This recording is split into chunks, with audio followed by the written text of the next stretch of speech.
Saludos, amado amigo, amado hermano, Dios te bendiga. Estamos aquí en un nuevo video acerca de la palabra de Dios. Hoy estaremos hablando de un tema bastante especial que yo quiero compartir con todos ustedes en esta hermosa mañana que Dios nos ha regalado, y acerca del silencio de Dios. Así que yo quiero hablar acerca del silencio de Dios, ¿verdad? Cuando Él se calla, qué está pasando, qué no está pasando, qué Él está haciendo, no está haciendo. Yo quiero basarme en esta mañana que Dios nos ha regalado la historia de Sansón en el libro de Jueces, capítulo 15, versos del 14 al 20, que se lea la gloria de Dios. Dice: y así que vino hasta Lehi, los filisteos salieron gritando a su encuentro, pero el espíritu de Jehová vino sobre él, y las cuerdas que estaban en sus brazos se volvieron como hilo quemado con fuego, y las ataduras se cayeron de sus manos. Y hallando una quijada de asno fresca aún, extendió la mano y la tomó, y la tocó ella mi nombre. Entonces Sansón dijo, extendió la mano y la tomó, y mató con ella mi nombre. Entonces Sansón dijo, con la quijada de un asno, un montón, dos montones, con la quijada de un asno maté a mi nombre. Acabando de hablar, arrojó de su mano la quijada y llamó a aquel lugar Ramallehi. Teniendo gran sed, clamó luego a Jehová y dijo, tú has dado esta grande salvación por mano de tu siervo, y mi heredad yo ahora caerá en mano del incircunciso. Entonces abrió Dios la cuenca que hay en Lehi, y salió de allí agua, y él bebió y recobró su espíritu y se reanimó. Por esto llamó el nombre de aquel lugar Enacor, el cual está en Lehi hasta hoy, junto a Israel, en los días de los filisteos, 20 años. Así que yo quiero hablar acerca del silencio de Dios, porque basado en esta historia, porque cuando Sansón, el suegro, le da la esposa a su mejor compañero, que es el primero en traicionarle, él va y quema las cosechas de los filisteos, eh, eh, eh, digamos, como una respuesta a lo que le acaba de pasar. Una de las virtudes que tenía Sansón es que cada vez que le pasaba algo, él sabía con quién enojarse. Él no se enojaba con su pueblo, él se enojaba contra los enemigos de su pueblo o los opresores de su pueblo. Así que realmente cuando a Sansón le matan la esposa, porque muchos de nosotros podemos decir, digo, no es mi caso personal, pero muchos de nosotros podemos decir, para incluirme en el grupo, bueno, pero era filistea, pues, ¿verdad? Y todo eso. Pero el caso aquí no importa la nacionalidad de la persona. Aquí lo que importa es que Sansón la amaba. Que fuera filistea no quiere decir de que Sansón simplemente no quiso a su esposa, pero ese fue el caso, que la quiso. Porque muchas de las cosas, el resto de las cosas que Sansón está haciendo contra los filisteos, muchas de las cosas que Sansón está haciendo contra los filisteos, muchas de las cosas son por vindicar el honor de su familia. Así que realmente, cuando le matan a la esposa, eso a él lo marca de por vida. Así que realmente, hasta que sana al final de su vida. Una de las cosas es que Sansón es mi personaje favorito, porque él nació con un propósito, y el propósito de Dios se cumple en la vida de él, ¿verdad? Que Dios tenga propósito con nosotros no implica de que nosotros no tomemos malas decisiones o nos equivoquemos. Eso a todos los personajes que Dios llamó les pasó, menos a Cristo, pero realmente el propósito, Sansón nació con un propósito y se cumplió en la vida de Sansón. Otra de las cosas que hay en Sansón dice que cuando a él le sucede esto de la esposa, dice el verso 8, y los hirió Cader y Muslo con gran mortandad, y descendió y habitó en la cueva de la peña Etam. Quiere decir que Sansón va a refugiarse después de vindicar el honor de su familia. Y cuando se refugia en la peña de Etam, es Israel quien lo traiciona y lo termina entregando a los enemigos. Yo quiero decir con todo esto que, gloria a Dios, de que el silencio, aquí hablando acerca del silencio de Dios, porque el silencio de Dios está en que a Sansón le hubiera gustado que Dios hubiera evitado todas las desgracias que estaba viviendo, porque la guerra de los filisteos no era contra Israel, sino contra una sola persona. Así que Satanás, Señor lo reprenda, sabe a quién atacar y a quién no. Así que realmente Sansón representaba la esperanza de Israel de la opresión, pero Israel no estaba interesado en su propia liberación. O sea, quiere decir de que Dios está más interesado en nuestra salvación que nosotros mismos, porque Dios pone el querer como el hacer por su buena voluntad en nosotros para que le sirvamos. Así que realmente la historia de Sansón rompe el ciclo, y en la que se rompe es que el pueblo no clama por un libertador, sino que Dios envía al libertador. Así que realmente eh, eh, eh, y lo mismo pasó con Cristo, porque Dios envía a Cristo a buscar a la humanidad. O sea, no fuimos nosotros los que buscamos a Dios, sino que Dios nos buscó a nosotros. Así que realmente la mayoría de la gente en Israel, cuando Cristo vino, estaba esperando un Mesías como Judas Iscariote, que seguía a Cristo por pan y dinero. Pero gloria a Dios por el resto de los 11 que le siguió por su palabra y salvación. Y entonces ellos fueron los pioneros del gran avivamiento que nos llega hasta hoy, ¿verdad? El Evangelio de Dios hasta que se ha regado alrededor del mundo entero. Y se ha cumplido la promesa que Dios le dio a Jacob, Abraham, Isaac y Jacob, de que en su simiente serían benditas las naciones de la tierra, y la simiente de Abraham, Isaac y Jacob es Cristo. Así que realmente, eh, eh, eh, realmente, eh, Sansón es un personaje solitario. Y Dios me habló a través de la vida de Sansón en el sentido de que Dios es mi Padre eterno y divino compañero, porque está, ¿verdad?, presente en cada uno de mis pasos. El silencio de Dios que vivió Sansón no es el mismo que vivió el rey Saúl. El rey Saúl también vivió un silencio de Dios, pero el silencio de Dios que vivió Saúl eh, fue por la pérdida de la comunión con Dios. Cuando el rey David dice, en el Salmo 23, aunque unge mi cabeza con aceite, mi copa está rebosando, quiere decir de que en el Salmo 23 se presenta a Dios como nuestro anfitrión. Es decir, la unción de Dios tenía unos significados muy particulares. Lo primero que representaba la unción de Dios era el poder de Dios, la hospitalidad de Dios y la comunión con Dios. Así que Sansón tenía esas cosas. Cuando Saúl perdió la comunión con Dios, perdió esas cosas. El Salmo 23 menciona de que Dios es mi buen pastor, pero también mi anfitrión. En el mundo antiguo, los judíos, ¿verdad?, cuando un visitante llegaba, yo la expectativa era de que el que me recibía me iba a ungir la cabeza con aceite. Y David está diciendo, así Dios como caballero noble es mi anfitrión al recibirme en su casa y presentarme, ¿verdad?, a la mesa delante de los que me angustian, porque Dios es un caballero noble que se dispone a servirme. Entonces, eso era el significado de la unción de Dios cuando una persona era ungida, y eso era lo que Sansón contaba. Ahora, ¿qué Dios hace cuando hace un silencio? Una de las cosas que estamos viendo hoy en día es que Dios es una persona que no es de hablar mucho. Si yo quiero que Dios me hable todo el tiempo, yo tengo que leer la Biblia, pero Dios no es alguien de que esté hablando mucho. El que habla mucho es Satanás, porque es nuestro acusador. Satanás solo acusa a los creyentes, a los conversos no los acusa, porque ya los tiene bajo su autoridad. Pero a la iglesia, los que se le han escapado por la sangre de Cristo, a eso Satanás nos acusa día y noche, el Señor lo reprenda. Pero este, y él es el que más habla mucho porque es un acusador. Pero Dios no está hablando mucho. Dios no es una persona, Dios no es alguien que está diciendo, mira, te voy a llevar a las naciones, tú vas a predicar esto, la casa que estás esperando te la doy, el carro que estás esperando te lo doy, el viaje que estás esperando te lo doy. Todas esas cosas que son buenas, y yo creo que pueden ser ciertas hasta cierto punto, pero Dios no es alguien que está diciendo o está hablando todo el tiempo, yo te profetizo, yo declaro, por ahí viene tu milagro. Yo no he visto en la palabra de Dios un caso en donde Jesús le dijera a una persona, mira, ven mañana, por ahí viene, tu milagro viene de camino. Él atendía la necesidad al momento. O sea, si una persona se le acercaba, Señor, si tú quieres puedes limpiarme, quiero ser limpio. Lo tocó y con compasión, y quiero ser limpio. Así que realmente, aún en día de reposo, Jesús no le decía, mira, ven mañana porque hoy es día de reposo. No, él atendía la necesidad al momento. Yo no he encontrado en la Biblia, y son mensajes que abundan hasta en las redes sociales, de páginas cristianas, que Dios está diciendo, Dios te promete que por ahí tu milagro viene pronto de camino. No, si Dios va a hacer un milagro en mi vida, Él lo hace ya. Él no está dejándome a mí esperar, Él no está prolongando la situación de mi vida.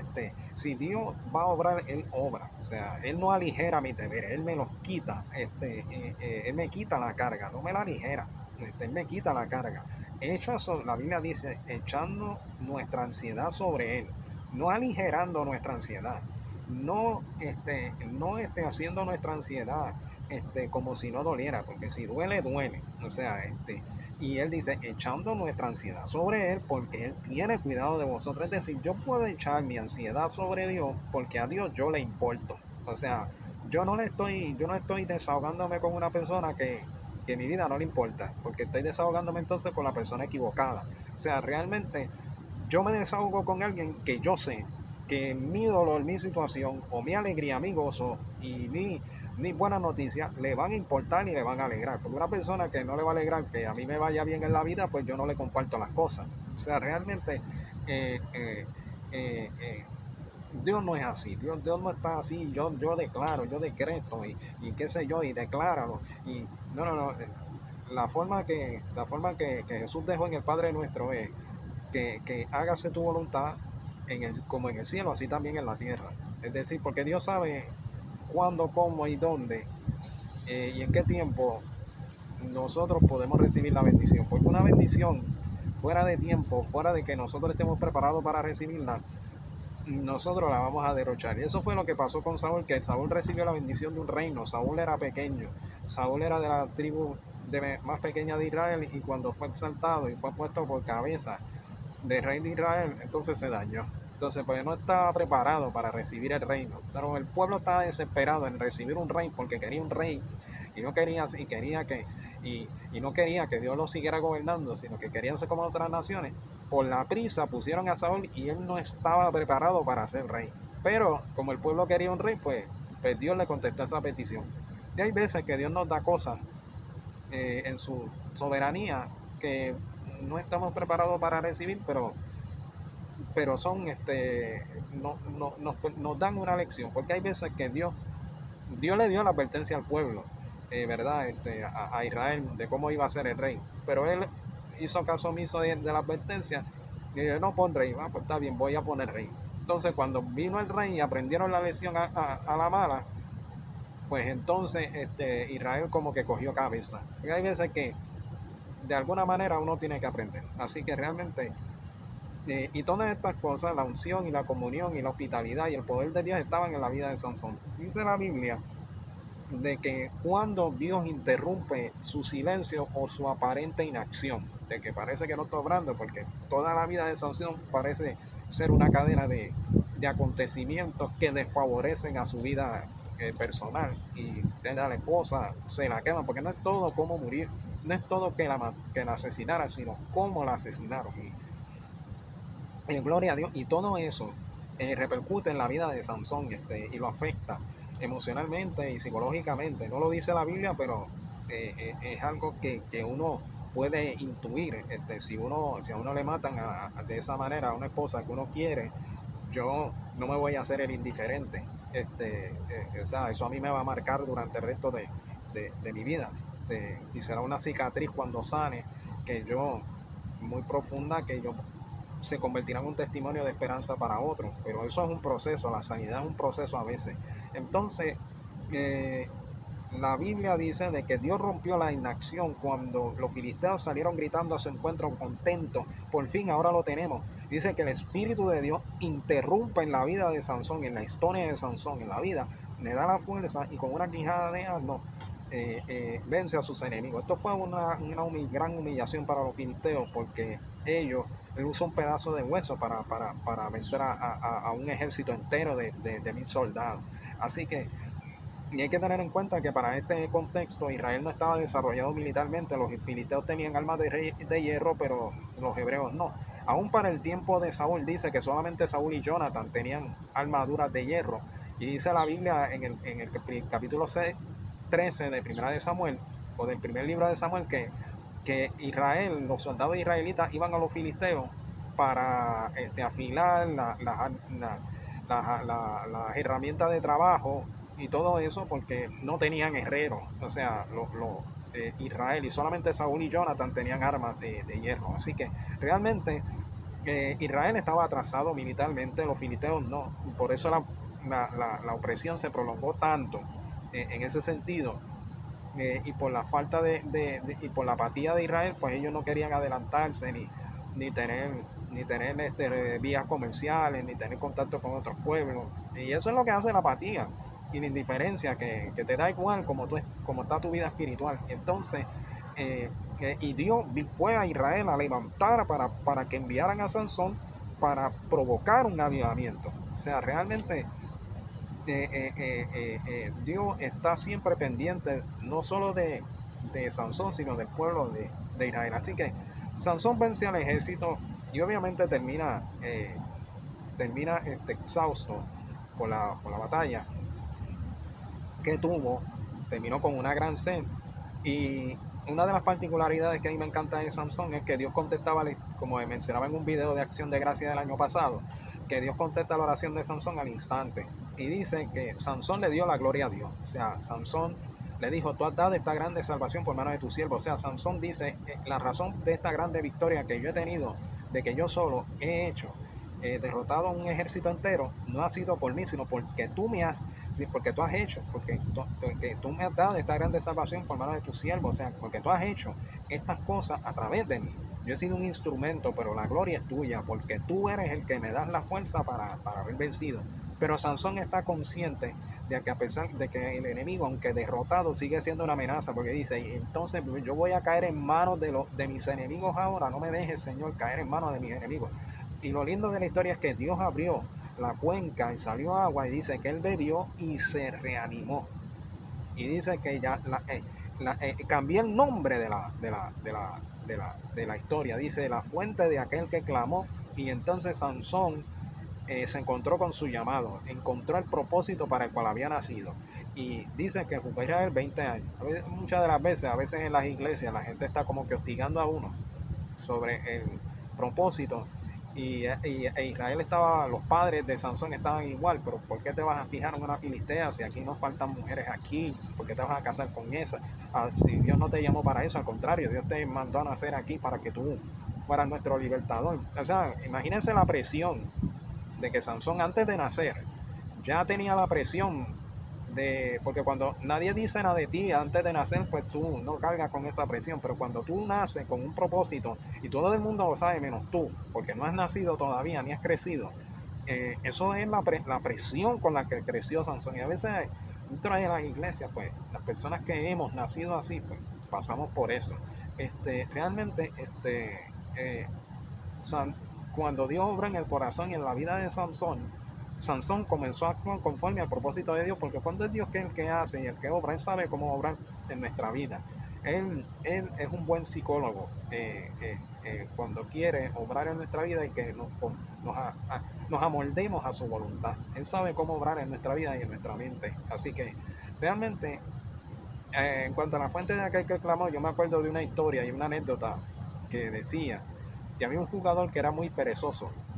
Eh, eh, eh, este, y entonces un día el padre era tan perezoso que un día recibió una carta de su papá.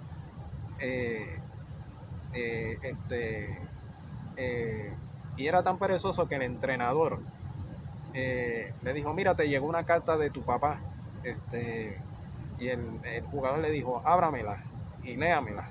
De tan perezoso que era, ni la deseaba abrirla ni leerla. La nota que recibió de la casa del papá, enviada por una mensajera y escrita por la mensajera, fue para darle la noticia al jugador de que el papá había muerto. Entonces, el equipo había llegado al partido más importante del campeonato y estaba perdiendo el juego. Y en ese momento el jugador le decía al entrenador, ahora déjeme jugar, déjeme jugar. Y entonces el entrenador le dice al jugador, no, eres el jugador más perezoso que tengo en el equipo, estamos en el partido más importante, no te puedo meter en el partido. Entonces, y él le insistía, déjeme jugar, y después el juego se puso más en contra del equipo y el entrenador dijo, bueno, entra al partido y ya no hay daño que puedas hacer. Cuando él entró, cuando el jugador que era perezoso entró, el equipo se llenó de entusiasmo. Para hacer la historia corta, empataron el juego y ganaron el partido y hubo una euforia porque nunca el entrenador estaba sorprendido, nunca había visto cosa igual y él le dice, Él fue rápido al jugador, ni a él no le importó que ganaron, él fue rápido al jugador y le dijo al jugador, y me dijo, oye, eso que hiciste estuvo fenomenal. Nunca vi cosa igual en ti. Jamás pensé que tú tuvieras tanto talento dentro de tu interior. Y él le dijo, entrenador, ¿usted se acuerda de la carta que se me entregó? Y el entrenador le dijo, sí, yo fui el que la abrí, te la leí. Y le dice, y entonces el entrenador le dijo, el jugador le dijo al entrenador, mi papá era ciego y cada vez que él venía a los partidos, yo no jugaba con ningún entusiasmo porque él no me podía ver. Pero hoy que murió fue la primera vez que mi papá me vio jugar. Así que realmente, aunque Dios está en silencio y parezca que Dios no está obrando, Él está presente en nuestra vida y realmente Él está muy pendiente de cada uno de nosotros. Así que lo que podemos hacer en medio de las situaciones que nos parecen adversas y que pensamos que no hay solución o salida es confiar en Dios, de que Dios es misericordioso, compasivo y clemente y grande en misericordia, y que el mismo Dios que cuenta las estrellas no corre riesgo de olvidarse de sus propios hijos, como decía el predicador Charles Spurgeon. O sea, realmente Dios no corre el riesgo de olvidarse de nosotros. Así que yo espero que esta palabra te sea de bendición, porque Dios no corre riesgo de olvidarse de nosotros, sino que está presente en cada uno de nuestra vida, para salvarnos, animarnos y siempre sostenernos con su diestra victoriosa. Así que, amado hermano, yo espero, ¿verdad? Y para sostenernos con su diestra victoriosa y cubrirnos siempre con su amor eterno y gran amor de aquellas cosas que nos causan temor. Así que, amado hermano, yo espero que este video te sea de bendición, que tengas un buen fin de semana y gracias por tu sintonía y Dios te bendiga.